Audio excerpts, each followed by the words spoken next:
Hello guys, কি অবস্থা সবার? আশা করি সবাই ভালো আছেন। আমরা অনেক ভালো আছি। তো এই মুহূর্তে দেখতে পাচ্ছেন আমরা এই মুহূর্তে উপস্থিত হলাম অ্যামাজন জঙ্গলে। অ্যামাজন জঙ্গলে এসে দেখি প্রচুর পরিমাণে বড় বড় মশা আর কি।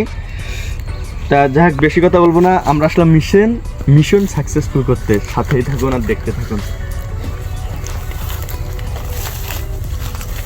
বট গাছটা এরম করতেছ কেন? দাদা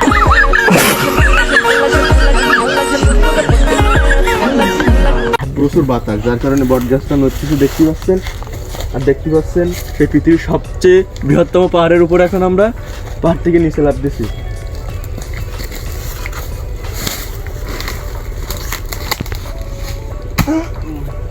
জায়গা দে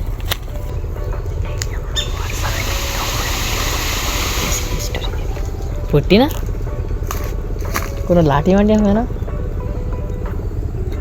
দেড়া আমার দে।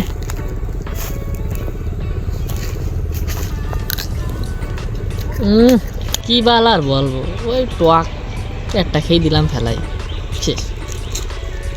আর কিছু না দিতে পারে।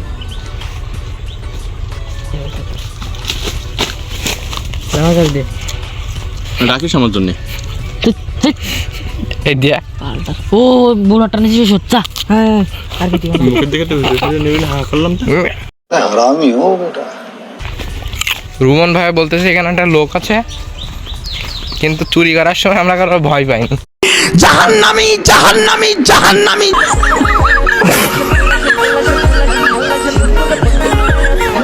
A few moments later.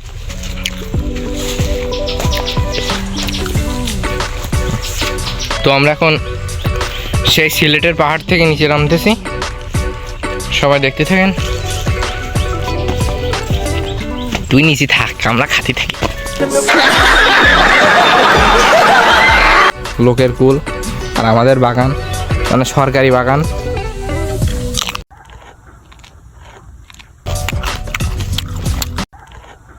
মানে এটা সরকারি জায়গায় লাগানো গাছ, তো এই জন্য সবার অধিকার সমান।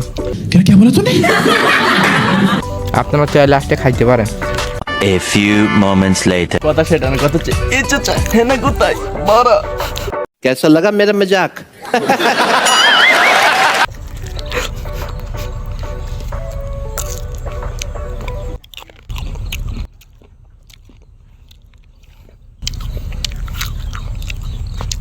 হ্যালো গাইস, আমরা আসছিলাম শুরু করেছি তো। হ্যালো গাইস, আমরা আসছিলাম সেই অ্যামাজন জঙ্গলে। এসে দেখি আমাদের সেই বাংলাদেশের সিলেটের জাফলং পাহাড়, সেখানে এসে দেখলাম বৃহত্তম বড় বড় কুল গাছ। তো সেখানে এসে বড়ই চুরি করলাম। কুল গাছ থেকে দেখি অনেক সুন্দর সুন্দর বড়ই হয়েছে। আর এটা কি গাছ গাইস, আপনারা যদি জেনে থাকেন জানাবেন। আমার তো মনে হয় এটা পেয়ারা গাছ। हरामी हो बेटा। A few moments later. রাখ রাখ তেরি মা কি রাখ।